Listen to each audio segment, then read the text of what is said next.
કોંગ્રેસીઓ માત્ર ભાજપમાં લાભ લેવા માટે આવ્યા છે?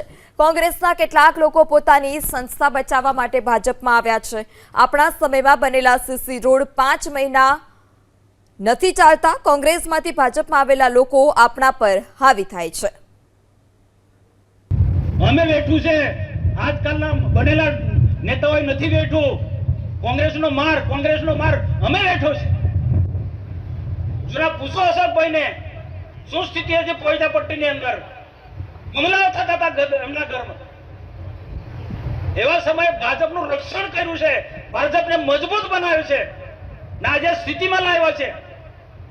ને ફરી આપણો કોંગ્રેસના હવાલે આપણે આખું એને સોંપી દેવું છે. નાના મોટા કોન્ટ્રાક્ટના કામમાં તો કોંગ્રેસીઓ દેખાય આપણને. હા, કોઈ સંજોગોમાં બધા ચલવી લે છે, પણ મનસુખ વસાવા નહીં ચલવી લે. સંજોગોમાં નહીં ભાઈ. ને જે કોંગ્રેસી આવ્યા છે એ કે ભાજપને મજબૂત કરવા માટે ને લાભ લેવા માટે, કેટલાક પોતાની સંસ્થાઓ બચાવવા માટે આવ્યા છે, કેટલાક બિઝનેસ કરવા માટે. કોણ ક્યાં બિઝનેસ કરે છે મને ખબર છે ભાઈ. બિઝનેસ કરો, ભારતીય જનતા પાર્ટીનો કાર્યકર્તા બિઝનેસ કરે અને સમર્થન કરીએ.